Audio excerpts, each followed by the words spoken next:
બોલો સદગુરુદેવની જય। કે खोजे जगत धन को कोई हीरा कोई मोती, કે खोजे जगत धन को कोई हीरा कोई मोती, કહે બ્રિજેશ જાણીએ ભીતલ જલતી જ્યોતિ। કે જે જૂના સમયની અંદર જે ઋષિમુનિઓ હતા એ લોકોનો કહેવાનો મત હતો કે જે સંસાર છે ને, જેવી રીતે બાળક નાનું મોટથી મોટું થવાનું ચાલુ કરે અને સ્કૂલની અંદર જાય એટલે સૌથી પહેલાં તો એને શીખવાડવામાં આવે કે ભાઈ ભણવામાં ધ્યાન દેજો, જો તો ભણવામાં ધ્યાન દે તો જ તારું ભવિષ્ય છે, નકર તારું કંઈ ભવિષ્ય જ નથી।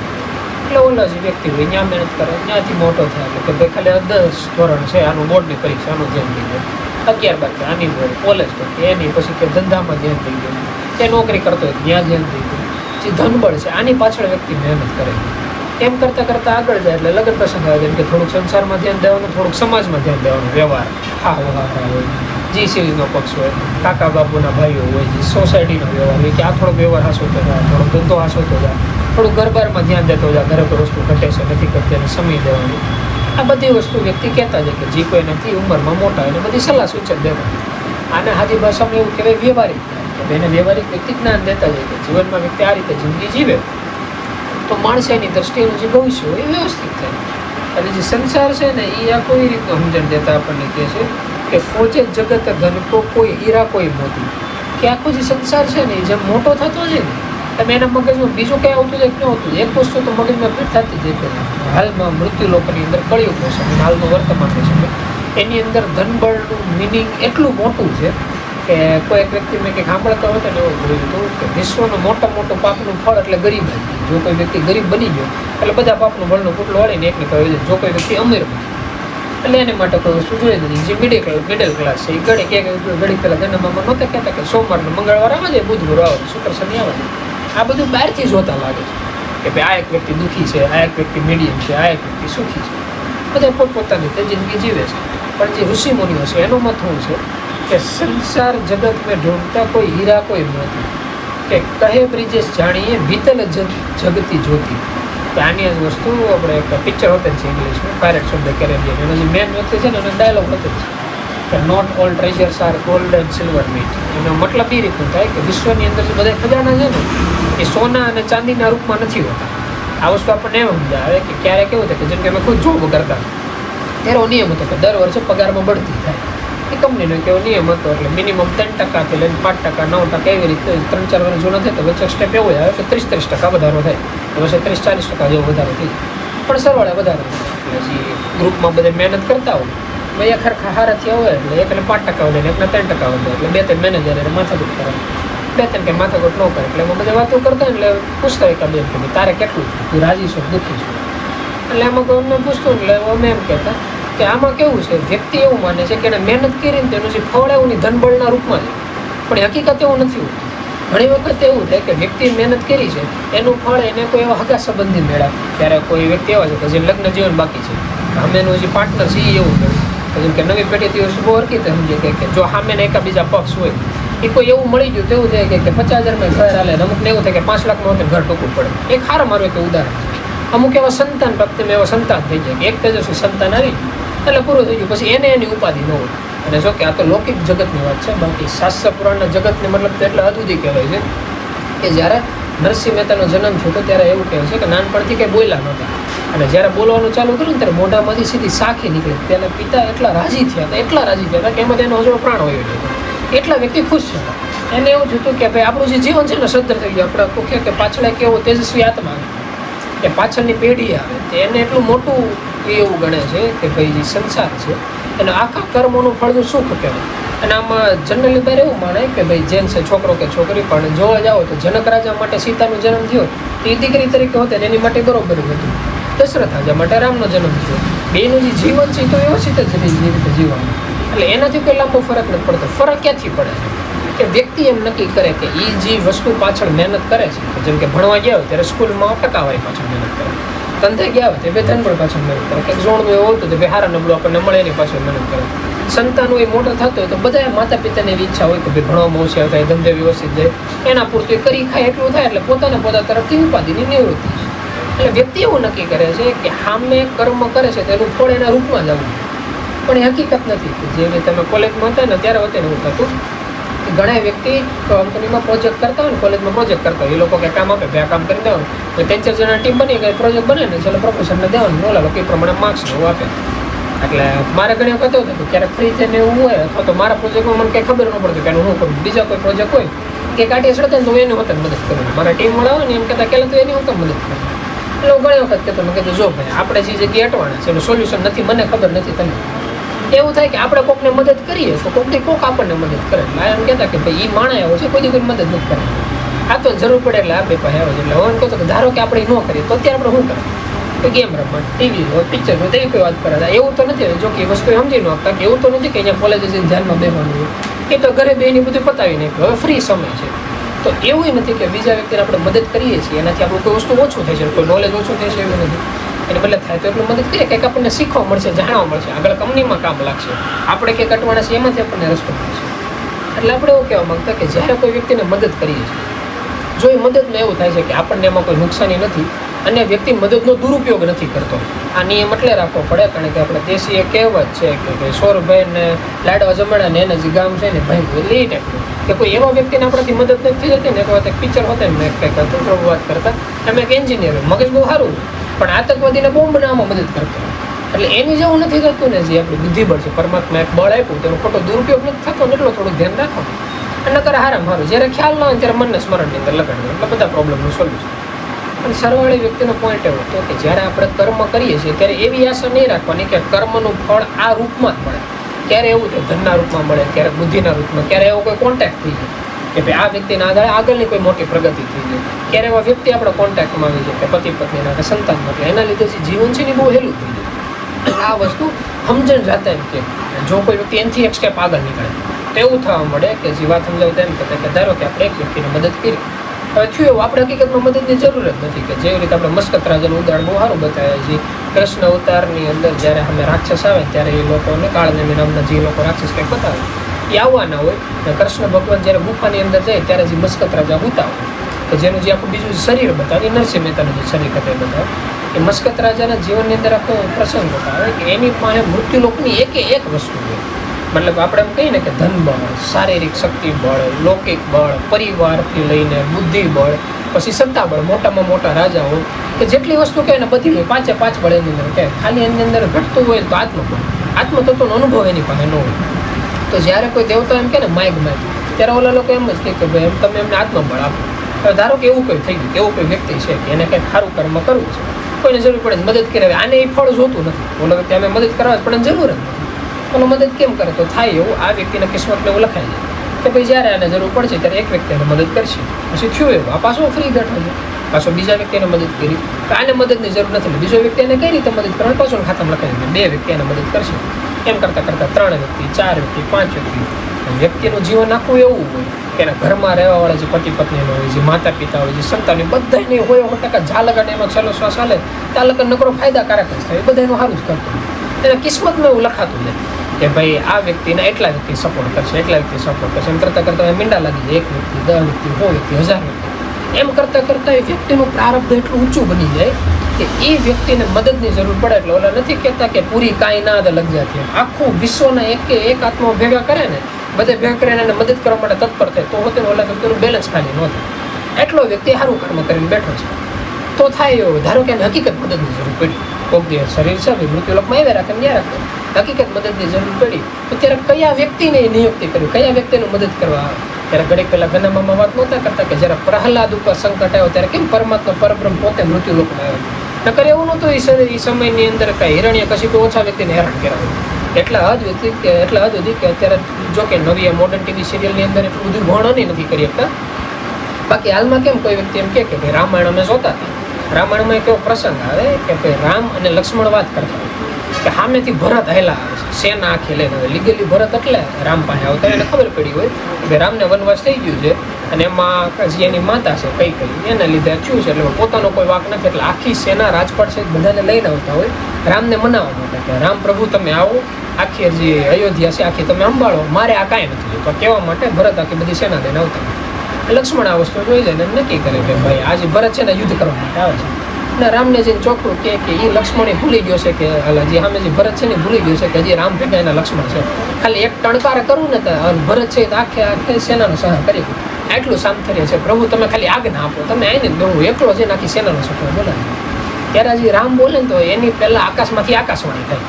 એટલે તમે જો રામાયણ ટીવી સિરિયલ છે ને તમે ચોખ્ખું બધા આકાશમાંથી આકાશવાણી થાય, વીજળીને એવું સાંભળે ને આકાશમાંથી અવાજ આવે કે લક્ષ્મણ તું ભૂલ કરશો, 2 મિનિટ સ્થિર થા અને પ્રભુજી કહે છે ને એ વાત સાંભળે. પછી લક્ષ્મણ સ્થિર થાય, પછી પ્રભુ એમ કહે કે રામ ભગવાન એમ કહે કે તું 2 મિનિટ સ્થિર થા, સામેવાળો વ્યક્તિ વાત તો સાંભળે કે શું કરવું છે. એવું ન થાય કે આ કોઈ એવું તું કર્મ કરીને આખું જિંદગી તારે પછતાવું પડે. એટલે આ વાત કેમ આપણે રામાયણમાં એમ કહેતા ત્યારે આકાશવાણી થાય. આ શંકુશમાં કે આવી આકાશવાણી આપણે કૃષ્ણ અવતારની અંદર હોતે બતાવે કે જ્યારે કંસ હોય એની જે બેન બતાવે એને ને એના જે પટેલ બતાવે, એ બેને જે લગ્ન થયા હોય ત્યારે રથ લઈને જતો હોય છે દેવકીને વસુદેવ બતાવે. લગ્ન સમયે જતો હોય જ્યારે ઋષિમુનિએ કોઈ બતાવે આડો પડ્યા હોય ત્યારે આકાશવાણી થાય કે તું ધ્યાન રાખજે કંસ, જે દેવકી અને વાસુદેવના જે સંતાન છે એ જ તારું મૃત્યુનું કારણ બનશે. એ જે આકાશવાણી બતાવે, જે રામ અવતારની બતાવે, કૃષ્ણ અવતારની બતાવે. અત્યારના સમયની અંદર કોઈ કહે આ વ્યક્તિ આકાશવાણી સાંભળે એટલે બધા હું કે ભાઈ તું ગાંડો. આવી કોઈ વસ્તુ થઈ જ ન કે, કારણ કે આપણે સમજવા શીખ્યા ત્યારથી કોઈ વ્યક્તિ આ વસ્તુ પ્રેક્ટિકલ નથી જોડેલી કે નથી કોઈ વ્યક્તિ પ્રેક્ટિકલ સાંભળે. એટલે કેમ શાસ્ત્રપૂર્ણમાં કહે છે એટલે આપણે ઉપમાન નથી કરતા, પણ એવી કોઈ ઘટના છે ખરી પણ કોઈને માને નહીં. આ કેમ અત્યારની ઘટના છે, પણ અત્યારે કોઈ એમ કહે કે 4 હાથવાળા કે 4 માથાવાળા કે 3 આંખવાળા કે ભાઈ બ્રહ્મા વિષ્ણુ છે કોઈ વ્યક્તિ પ્રગટ થયા કોઈ એખાદા દેવી દેવતા પ્રગટ થયા ને આ વ્યક્તિને વરદાન આપ્યું તથાસ્તુ આપ્યું. એટલે આપણે બધા કેમ કે ઠીક કહેવાય મનનો એમ કંઈક ભૂત જો કંઈ દેખાઈ ગયું છે કે પછી નવી પેઢી નો કહે કે ભાઈ કયો ગાંજો ફૂટે બેઠો છે એની જોઈ એને કંઈક નશો બસો કર્યો છે. હકીકત એવી કોઈ વસ્તુ ન હોય. અત્યારની મોડર્ન સમયની અંદર કોઈ વ્યક્તિ સ્વીકારે જ નહીં કે ભાઈ ભગવાન જેવી હકીકત કોઈ વસ્તુ પ્રગટ થયેલી. ઇતિહાસમાં ખૂણે ખાસ કે બહુ બધી જગ્યાએ બતાવે ના કેમ આપણે સ્વીકારતા. એવી રીતે જ્યારે કાલાંતર યુગ હાલતો હતો ને પ્રહલાદનો સમય આવતો હતો ને ત્યારે હિરણ્યકશિપુ એવું આખું વાતાવરણ ઊભું કરી દીધું હતું કે કોઈ વ્યક્તિના જીવનમાં સંકટ આવે ને પરમાત્માની આરાધના કરે એટલે આ વ્યક્તિ એ મંદિર હોય એને તોડી નાખે, મસ્જિદ હોય કે જે કંઈ સમયની અંદર આવતું એને તોડી નાખે, ઓલા વ્યક્તિ હોય એને મારી નાખે. એટલા આદોથી બતાવે કે જે વિષ્ણુ પુરાણ જૂનું હોય ને એમાં એવું બતાવે કે બાળકનું નામ વિષ્ણુ રાખ્યું, હજી જન્મ જ થતો બાળક એને આવડો પોતે તલવારથી કાપી નાખે. મારા સભાની અંદર કોઈ વ્યક્તિ ભગવાનનું નામ જ ન લે. એ સમય એટલો લાંબો હોય છે, 1-2 દિવસ 3 મહિના 6 મહિના વર્ષ પછી એટલો વર્ષનો સમય હોય છે કે બધા વ્યક્તિના મગજમાં હિપ્નોટિઝમ કરી નાખે કે પરમાત્મા જેવી વસ્તુ છે જ નહીં. એમાં એક નાનું કાદવની અંદર કમળની કેમ ખીલે એવી રીતે પ્રહલાદનું જીવન અને વ્યક્તિ સાબિત કરીને બતાવી છે કે આટલા વ્યક્તિઓને આ લોકો હેરાન કર્યા તો ભગવાન પ્રગટ થયા કે નથી એ એને નથી પણ પોતાને જ્યારે પ્રોબ્લેમ પડે નહીં નામાની વસ્તુ પ્રોબ્લેમ તો અત્યારે વિષ્ણુ એ લોકોને દરબારમાંથી મૂકી અને અહીંયા આવીને આ લોકો સુરક્ષા કરે. આ કઈ રીતે કરે છે? આટલે કરે છે કારણ કે એ લોકોના જે આગળના શરીરો હોય એમાં જે લોકો કર્મ કરે કર્મના ફળ એવા પાક્યા હોય. હવે જો એ વ્યક્તિએ જે કર્મ કર્યું, જો કોઈ વ્યક્તિ ભગવાનની વિરોધતા કરે ને કે કૃષ્ણ ભગવાન આવું કર્યું આપણે કરીને બતાવીએ તો એ વસ્તુ અશક્ય. ભગવાન કરે આપણાથી ન થાય વસ્તુ આપણે શું કરે? ભલે શાસ્ત્ર પુરાણની અંદર બધા કે પરમાત્મા આત્માનું રૂપ પણ આપણને બધાને હોતે અંદર ખાને એમ તો ખબર છે કે ભાઈ આપણે કંઈ ટચ લાગે દોડ છે પણ જો કોઈ સાધક કોઈ વસ્તુ કરીને બતાવી દે, એક સાધક એવું કર્મ કરીને બતાવી દે કે ભાઈ આ રીતે ભગવાન આપણું ધ્યાન રાખે છે એ પાકું પ્રૂફ થઈ જાય કે એક હાથમે કર્મ કરીને બતાવે બધા હાથમે કરીએ છીએ. આપણે બધા એ વસ્તુ કરીએ. ફરક ક્યાં પડે? ઓલા વ્યક્તિએ જે કર્મ કર્યું એ આપણે કરવું પડે. એની માટેનું કર્મ કર્યું છે એક જ કર્મ. જે નામ લીધું ગુરુના કયા મરે એ લોકો ક્યાં કરવાનું એટલે 2 હાથ અને 3જું માથું જોડે ને સ્વીકાર્ય કરીને કર્મ કરવાનું. કોઈ ખોટું મનના દોડાવવાની એનું કોઈ જરૂર જ નથી. ઘણી પહેલાં આપણે કાકા હોતેની વાત નહોતા કરતા કે વ્યક્તિ પોતાની તો નિર્ણય લે છે હવારથી એમ થાય તો આજ આમ કરી નાખો આજ આમ કરી નાખો આમ કરી નાખો. એના જીવનમાં લખ્યું છે ને એમ જ કરવાનું છે. ખોટે માથું પોટલે બાંધીને બેઠો છે. બાકી જે પરમાત્માએ લખેલી વસ્તુ છે એ ઘણી પહેલાં સેમ ટુ સેમ વસ્તુ ગનામામાં કહેતા હતા કે 3 કલાકનું પિક્ચર છે ડાયરેક્ટરે સિનરી બનાવીને આખી ચોપડી લખીને એની ઉપર એક્ટર બેહારીને એક્ટિંગ કરાવીને આખું પિક્ચર શૂટિંગ કરીને તૈયાર કરીને સામે મૂકી દીધું. હવે આપણે બેહીને જોયા વગર આપણે કોઈ વસ્તુ નથી કરી શકવાની. એ કર્મનું ફળ ભોગવવું જ પડે, એમાં કોઈ એનો છુટકારો નથી. આ વસ્તુ જ્યારે આપણને ખ્યાલ આવે તો એનો શું સોલ્યુશન? એક જ સોલ્યુશન, જે નવું કર્મ છે ને એને બચાવવું. નવું કર્મ કઈ રીતે બચાવવું? કારણ કે અત્યારે આપણે કર્મ ભોગવીએ, ધારો કે આપણા હાથમાં કોઈ વસ્તુ દુખે છે, આપણને દુખે છે એટલે કારણ કે આપણે કોઈ હાથનું કોઈ કર્મ કર્યું છે જેનાથી ફળ ભોગવીએ છીએ. તો એવું તો નથી કે આજથી 2 દી પહેલાં 6 મહિના પહેલાં વરદી પહેલાં કે 5 વર્ષ પહેલાં આપણને ત્યારે કોઈ એવી વસ્તુ છે કે ત્યારે ખબર નહોતી પડતી ને અત્યારે પડવા મળી. લોજિકલી આ વસ્તુ સાચી નથી લાગતી કારણ કે જો હકીકત એવું હોય તો એટલા બધા યુગો ન હોય ગયા હોય. હજી બધી આપણે ભટકીએ શું કામ? એટલા શરીરો હોય જતો જ આપણા હાથમાં ભટકે છે. એટલે જ ભટકે છે કારણ કે ઓલે ન કે કોઈ દી સુધરે જ નહીં. એની જેવું છે જો આપણે સુધરીએ એટલે એવી કોઈ આશા નહીં રાખવાની કે આગળ કોઈ આપણી પાસે નોલેજ છે માહિતી છે કે કોઈ વસ્તુ નહીં. આ તો જાણે અજાણે કોઈ એકાદા સંત સતી નારીને કોઈને કંઈ સેવા થઈ ગઈ અને સેવાના ફળ સ્વરૂપમાં એ લોકોની કૃપા થઈ ગઈ. એટલે એવું થયું કે ક્યારેક આ લોકોની નજદીક રહેવાનો સમય મળ્યો કે સત્સંગ સાંભળવાનો સમય મળ્યો. બાકી કોઈ એવું ટેલેન્ટ આપણે અંદર હોતું નથી. જ્યારે આ વાતનો આપણને સ્વીકારીએ ત્યારે એ ખ્યાલ આવે તો નવું કર્મ કરવું કઈ રીતે કરવું, તો સારું કર્મ કયું કહેવાનું, ખરાબ કર્મ કયું કે એ આપણે જાણવું પડે. એ આપણને તો જ ખબર પડે કે જો આપણું મન સ્મરણની અંદર હોય ને એ સમય થયેલા બધા કર્મ સારા થાય. અને જો મન સ્મરણમાં એ ચૂકાઈ ગયું એટલે ગમે એટલું સારું કર્મ લાગે, એ બધા કર્મ એ બધા ખરાબ જ કર્મ, એમાં ખોટું કંઈ વિચારવાની જરૂર નથી. જ્યારે આ વાતનો ખ્યાલ આવે ત્યારે જીવનની અંદર એવું થાય કે એક વખત એક એવી ઘટના ઘટે કે ઋષિમુનિનો એક આશ્રમ હોય. અહીંયા ઋષિમુનિ પોતા તરફથી સત્સંગ સભા હાલતી હોય એટલે પોતા તરફથી સત્સંગ સભા કરતા હોય. એમાં થાય એવું કે જોડકું આવે. જોડકું આવે ને સત્સંગ સભાનો સમય એટલે એ લોકોને શાંતિથી બે આખી સત્સંગ સભા જે આવતી પૂરી થાય ને બધા વ્યક્તિ રજા લેતો રજા લે. એમાં થાય એવું છે ભેગદારી સાધકો ને અહીંયા બેઠા હોય, જો જોડકું નહીં હોય તો બેઠું હોય. એટલે એ જગ્યાનો નિયમ હોય કે કોઈને ઊભું કરીને કહેવાનું નહીં ભાઈ ટાઈમ થઈ ગયો જાઓ. બધા સમજે કે આ લોકો બેઠા છે કે એનું કોઈ કામ છે. એટલે ઓલો જે જોડકો ને છેલ્લે બધી બેઠો છેલ્લે બધા ભાઈલાઓ વયા જાય ને ખાલી જે એના સાધકો એ જ રહીએ જ્યાં ભેગ કરેલા હોય. ત્યારે ઓલો લોકો આવીને પૂછે કે જેન્ટ્સ હોય ને એમ કે અમારા જીવનમાં એવી દુઃખદ હમણાં ઘટના ઘટી ગઈ કે એ વસ્તુ અમને આખા ડખ બખાવી. એ સાધુ મહાત્મા એમ કે કઈ રીતે કઈ ઘટના પ્રગટ થયું છે. એટલે કે એવું થયું કે અમારે એકનો દીકરો હતો, જુવાન થયો અને અણબનાવી ઘટના ઘટી ગઈ કે એનું દેહાંત થઈ ગયું કે કોઈ એક્સિડન્ટ થયું કે જેનો સમય નથી કે એરું પડી ગયું, જનર પડી ગયું, કોઈ પણ વસ્તુ કે સરવાળે એનું દેહાંત થઈ ગયું. એટલે અમારું જે આખું જીવન હતું ને આખું ડક નથી. હવે સવારથી હેં સુધી મગજમાં એક જ વસ્તુ ઘૂમે કે ભાઈ કેવા હારા હારા સપના જોઈએ કે આમ કરત ને આમ કરત ને ધ્યાન રાખત ને ગટપણનો આધારને ફલાણું દીકરું જી કાંઈ કહેવાતું બધી વસ્તુ કહે કે મન છે ને એ મુક્ત નથી થાય. અમે એમ હતું કે અહીં આવીએ તો મન સ્થિર થાય એનું કોઈ કારણ. એટલે જે સાધુ મહાત્મા એ વાત કરે કે એમાં એવું છે કે ધારો કે તમને બેને દુઃખનો અનુભવ થાય છે તો તમને બેન એક જ સરખા દુઃખનો અનુભવ થાય છે. તો કે નહીં એવું તો નથી કે જેન્ટ્સ હોય જનરલી એ હોય કે થોડા કઠણ હૃદયના હોય એને એટલી જલ્દી યાદ ન આવે. જે લેડીઝ હોય જેની માતા હોય એને થોડું દુઃખ વધારે થાય. એટલે એવું થાય કે આ વ્યક્તિને દિવસમાં 5 વખત દુઃખ આવતું હોય, ક્યારેક એકલામાં 2 વખત આંખ ભરીને રોઈ લેતા હોય. આ વ્યક્તિને 50 વખત દુઃખ આવતું હોય, એ 50 વખત રોઈ લેતા હોય કે 30-40 વખત રોઈ લેતા હોય. એટલે કે આવું છે. એટલે સાધુ મહાત્મા એના નીતિ નિયમો કહેતા એમ કે વ્યક્તિના સંસારની અંદર જે મૃત્યુલોક બનેલું છે અને એવો નીતિ નિયમ છે કે કોઈ વ્યક્તિના જીવનની અંદર ગમે એટલી સારી ઘટના ઘટી જાય તો ગમે એટલી ખરાબ ઘટના ઘટી જાય. સારી ઘટનાનો મતલબ એમ થાય કે બહુ મોટી લોટરી લાગી જાય, રાતોરાત કરોડપતિ એટલે કેમ કોણ બને કે કરોડપતિ ઘટના ઘટી જાય કે જેને સારી ઘટના ઘટી જાય. કોઈ ખરાબ ઘટના ઘટી જાય કે કેમ સત્તાનો દેહાંત આવે, રાતોરાત કોઈ વ્યક્તિને પગ કપાઈ જાવ કેવી કઈ વસ્તુ. કોઈ પણ વ્યક્તિના જીવનમાં ઘટના ઘટે ને એટલે એને એવા નિયમો હોય કે 3 દિવસ વયા જાય ઘટનાને એટલે એના મન ઉપરથી 30% અસર ઓછી થઈ જાય. પછી કેવી નાની ઘટના છે કઈ મોટી ઘટનાની પર આધાર રાખે પણ 30% અસર ઓછી થઈ જાય. એટલે જે દુઃખ થતું એમાં એટલો ફરક પડે. પશુઓનો જે સમય આવે એવો આવે કે 3 મહિનાનો સમય જાય એટલે 86% જેટલી એના મન ઉપરથી અસર રહે. અને જે ત્રીજો સ્ટેપ આવે ને બહુ મોટો આવી 30 વર્ષનો સમય, 30 વર્ષ વ્યક્તિના જીવનની વહી જાય ને એટલે 99% વ્યક્તિના મન ઉપરથી અસર હટી જાય. અને એટલા હદુથી હટી જાય. ધારો કે કોઈ વ્યક્તિનો પગ કપાઈ ગયો છે, વ્યક્તિને સતત તો યાદ રહેવાનું છે કે ભાઈ મારો પગ નથી એમ. તો થાય એવું કે 30 વર્ષ વ્યક્તિના જીવનમાં વહી જાય, ઘોડી લઈને હાલતો હોય 30 વર્ષ પછી કોઈને યાદ કરાવે ને તો એને યાદ આવે કે હા ભાઈ આપણો પગ નથી, નકર એનો ઘોડી જઈને પગના રૂપ થઈ જાય. એટલે તમે જે હાલમાં સુખ અથવા દુઃખનો અનુભવ કરી રહ્યા છો આ પરમનન્ટ નથી, આ સમયના આધારે છે. તમે ખાલી સમય જવા સમય જાય એટલે ધીમે ધીમે એનું સોલ્યુશન થઈ જાય.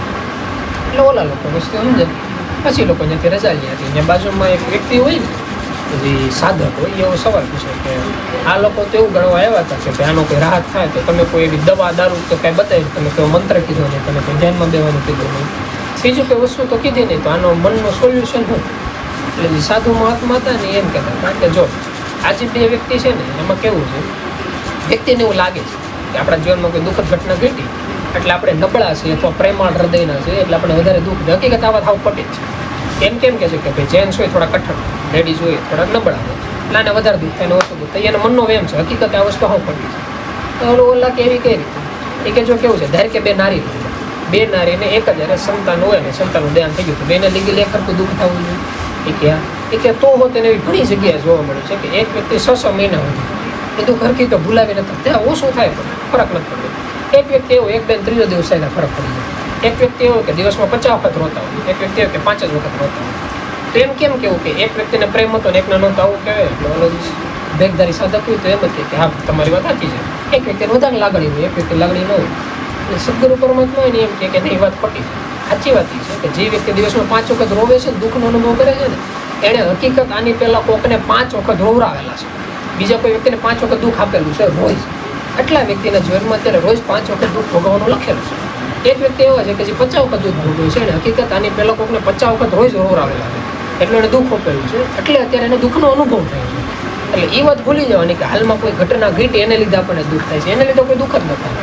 દુઃખ આપણે આગળના શરીરની અંદર કોઈ કર્મ કરીને ખાશે, એ કર્મનું અત્યારે ભોગવટું ભોગવે છે ને એનું કોઈ સોલ્યુશન નથી. એ કર્મનું ભોગવટું એને ભોગવવું જ પડે. અને કિસ્મતમાં લખ્યું હોય કે ભાઈ 2304 વખત આ વ્યક્તિને રોવું કે દુઃખનો અનુભવ કરવો, એટલે એને એટલી વખત રોવું જ પડે, એનું કોઈ સોલ્યુશન નથી. એટલે જો આ બે વ્યક્તિને આમાંથી બહાર નીકળવું તો વાતનો પહેલાં સ્વીકાર કરવો પડે. સ્વીકાર કર્યો હોય તો દુઃખનું સોલ્યુશન નથી થતું. જો હકીકત દુઃખનું સોલ્યુશન કરવું તો એવું કરવું પડે કે મનને કોઈ હરખી જગ્યાએ લગાડવું પડે.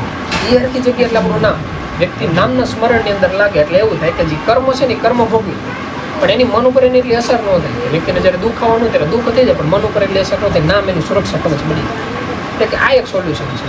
બીજું સોલ્યુશન એ છે કે એના જીવનમાં પાછું દુઃખ ન આવે એની માટેના કર્મમાં ધ્યાન રાખવાનું. જો વ્યક્તિ કર્મની અંદર ધ્યાન રાખે તો પછી ક્યારે વ્યક્તિના જીવનની અંદર દુઃખ નથી આવતું. ત્રીજી વસ્તુ એમ છે કે આપણે એમ કહીએ છીએ કે વ્યક્તિ પ્રેમાળ છે, આ વ્યક્તિ દયાળુ છે, પણ હકીકત એ વ્યક્તિ પ્રેમાળ કે દયાળુ નથી. જો હકીકત પ્રેમાળ અથવા દયાળુ હોય તો જ્યારે સંતાનનો જન્મ થાય, જ્યારે ધીમે ધીમે મોટું થાય, ત્યારે એવું હોય કે ઘણા એવા પિતા હોય કે પ્રભુ ઘણી વખત વાત કરતા ગામડાની અંદર એવા કેટલા વ્યક્તિ જોયા હતા કે એને દીકરાનો જન્મ થાય ને એટલે એને રૂપિયા છાપવાનું પ્રિન્ટિંગ પ્રેસ જ કે 5 વર્ષનો થયો ને સીધો ખેતીવાડી, ત્યાંથી જો મોટો થયો હીરામાં ધંધામ નાખવાનું અને પોતે બધું મૂકી દેવાનું. ધીમે ધીમે ઓલો કમાઈ જાય ને અને ઓલો નથી આખી જિંદગી ગતરા, એ રીતનું જ આખું જીવન કે આ વ્યક્તિની જેવી જીવનધારા. પછી કેવું થાય જ્યારે આ શરીર છોડીને બીજા શરીરમાં જાય ને એટલે એનું જીવન એવું છે કે કોઈ મજૂરિયાની ઘરે કેમ જન્મ થયો કે નાણ પરથી નકરી મજૂરી મજૂરી મજૂરી જુવાન થાય તો એને ગટપણ થાય કે આવું ઘણી જગ્યાએ જોયેલું છે. એટલે જો એ વ્યક્તિની અંદર હકીકત પ્રેમાળ હતું, કરુણા હતી, તો એવું થવું જોઈએ કે જ્યારે સંતાનનો જન્મ થયો ત્યારે એને બધી વસ્તુ પ્રોવાઈડ કરવાની, એને જ્ઞાન દેવાની જરૂર હતી, એને ધન દેવાની જરૂર હતી, એને શારીરિક સુખ દેવાની જરૂર હતી, જે વસ્તુની જરૂર પડે તો એને પ્રેમાળ કહેવાય. કે આને આ વસ્તુ મારે જે નવા જોડકા હોય કોલેજના સમયની અંદર તેમાં ઓલા ડાયલોગ વખતે ઘણા મારતા હોય કે તેરે લે ચાંદ તારે તોડ લો, ઘણું કહેતા હોય. એમાં વાતમાં ઓલા કોઈ એમ હોતે ને કે તારી માટે ગમે એને મારી નાખો મરી હોતે, એનું કંઈક સુવિચાર હોતે જોઈએ કે જે વ્યક્તિને આપણે પ્રેમ કરીએ છીએ એમ કે એની માટે હું મરવા તૈયાર છું, પણ ક્યારેક એ વ્યક્તિ માટે જીવવા તૈયાર છું. એટલે કે કેમ જીવવા કે ધારો કે ઘરના વ્યક્તિ છે, આપણે એને પ્રેમ કરીએ છીએ તો એની માટે જીવવાનો મતલબ એમ થાય કે ધંધામાં જે સમય દેતો એનાથી વધારે સમય લેવો, ધ્યાનની અંદર સમય લેતો વધારે ધ્યાનમાં મહેનત એટલે કરવી કે મનોજ સ્થિતિ છે આપણી એ સારી થાય તો બે વ્યક્તિને માર્ગદર્શન દઈએ છું કે પાછળની પેઢી છે એને હરખા રસ્તે હકાવવા માટે પોતે મહેનત કરવી, એને હકીકત પ્રેમાળ કહેવાય, એને હકીકત માયાળુ કહેવાય. બાકી જો કોઈ વ્યક્તિ પ્રેમ અને માયાની વાત કરતો હોય તો વિશ્વની અંદર પરમાત્માથી મોટા કોઈ પ્રેમાળ છે, એનાથી મોટા કોઈ માયાળુ નથી. તો તેને કુરુક્ષેત્રના મેદાનની અંદર કૃષ્ણ ભગવાને કેટલા લોકોને વધારવા માટેનો બહુ મોટો એમાં અને પ્રેમાળ કેવા કે ન કહેવાય. હકીકત વિશ્વની અંદર સૌથી મોટા પ્રેમાળ છે. કઈ રીતે એને સામેવાળા વ્યક્તિને જે વસ્તુ જોતી તેની વસ્તુ એવી, એને એમ દેખાણું કે આ વ્યક્તિ છે આ અસુરી રસ્તા ઉપર આવેલો છે, આને હરખા રસ્તા ચડાવવા માટે શરીર ફેરવું પડે. કે જે રીતે કોમ્પ્યુટર છે, કોમ્પ્યુટરની અંદર એટલો મોટો વાયરસ ભરી ગયો છે કે એ વાયરસ ડિલીટ થાય એમાં નથી કોમ્પ્યુટરને કોઈ ફોર્મેટ મારવું પડે. તેની માટેનો અંત કરવો એ જ એની માટે દયાને પાત્ર છે. જ્યારે આ વાતનો ખ્યાલ આવી જાય, જ્યારે કૃષ્ણ ભગવાન અર્જુનને સેમ જ વસ્તુ શીખવાડે ત્યારે એવું થાય કે આપણને વસ્તુનો ખ્યાલ આવે. અને આ જે ઋષિ મુનિ બોલા વ્યક્તિ છે કે જ્યારે જીવનમાં દુઃખ આવે ત્યારે એવું નહીં નક્કી કરવાનું આપણે પ્રેમમાં હશે, આપણે બહુ કરુણા છે, આપણે ઢીલા છે એટલે આપણે અંદર દુઃખ, આપણે ઢીલા છે એટલે નહીં, આપણે પહેલાં લખણ ખોટા છે એટલે આપણે અંદર દુઃખ આવી છે. જ્યારે વાતનો ખ્યાલ આવે ત્યારે બીજે વખતે ધ્યાન રાખે કે હવે લખણ ખોટું ન થાય, હવે જે કર્મ છે ને એમાં ધ્યાન રાખી લે. બીજા જીવનની અંદર એ સરો એ સમય જ નહીં આવે. આ વસ્તુ જ્યારે સમજવાની, જ્યારે વસ્તુ મનની અંદર ઉતરી જાય ત્યારે કેવું થાય નજર અમે ગમે એટલા વ્યક્તિ દુઃખી થતા હોય, આપણું મન દુઃખી થાય જ ને, આપણું મન એટલા દુઃખી ન થાય કારણ કે આપણે એના દુઃખ જોઈને આપણને નહીં ખ્યાલ કે એને પહેલાં કંઈક કર્મ કરે છે, ગમે એટલો અંગતનો વ્યક્તિ હોય. પછી દયા અલગ વસ્તુ છે. જ્યારે આપણે અંદર દયા આવે ત્યારે આપણે એ કરીએ કે હાલમાં આને કર્મમાંથી છોડાવો કે તો સૌથી મોટો એ જ રસ્તો કે આને હરખા રસ્તે લઈ જાઓ. વિશ્વનો સૌથી મોટો રસ્તો કે મને નામના રસ્તે લગાવો. થોડાક ટાઈમ પહેલાં જે સંતાનની વાત કરતી હતી, ઘરે વાત કરતા તે જ વાત કરતા હતા કે જો કોઈ નાનું સંતાન છે ધીમે ધીમે મોટું થાય ને એને જો નામના રસ્તે આપણે લગાડવામાં સક્ષમ રહે, આ સક્ષમ એ કે શબ્દ હું કામ વાપરવો પડે છે કારણ કે એ વ્યક્તિ નામ લે કે નહીં એના કિસ્મતની વસ્તુ છે. એના કિસ્મતમાં લખ્યું છે લે એટલે લે, એના કિસ્મતમાં નથી લખ્યું એટલે નથી જ લેવાનું. પણ ફરક ક્યાં પડે આપણી ફરજ. જો આપણે આપણી સાઈડથી થાય એટલે મહેનત હકીકત નામ લેવા તરફ કરી હોય તો જે સમયનો મંત્ર લેવાનો સમય નથી થોડોક વહેલો એ આત્મ મંત્ર લે. જો આપણે મોટું રાખીએ તો એ થોડોક મોડો લે અને જે વચલો ગેમ છે ને એ આપણા કર્મમાં લખાય છે. ઓલાના કિસ્મતમાં જે આવવાનું એ રહેવાનું છે પણ આપણા કર્મમાં એમ લખાય છે કે જેથી તેથી પાછો આવવાનું થયું ત્યારે આપણા માતા પિતા આપણને કેટલો સપોર્ટ કરે છે, કેટલા વિરોધમાં લે. જ્યારે આ વાતનો ખ્યાલ આવે કે જે આપણે કર્મ ભોગવ્યું છે ને એ બહારથી ફરક જ નથી પડતો, એ આપણી અંતરાત્મામાંથી ફરક પડે છે. એ થોડાક ટાઈમ પહેલાં જે ધંધે વાત કરતા ત્યારે એ વાત આવી હતી કે બહાર મંદી ને તેજી ને નોખો હાલતો યુદ્ધને લીધે એને લીધે વ્યક્તિ દુઃખી વધારે થાય. જે નવો સમાજ છે, નવી જે પેઢી દુઃખી વધારે થાય. ત્યારે સમજેલા વ્યક્તિનો મત એવો હતો કે વ્યક્તિ એ એના કર્મથી દુઃખી થઈ હતી, બાકી કોઈ વ્યક્તિ બહારના કોઈ પણ વસ્તુને લીધે ક્યારેય દુઃખી નથી. એટલે જે આ વાત હતી એ સમજણ દેતા શીખવાડે.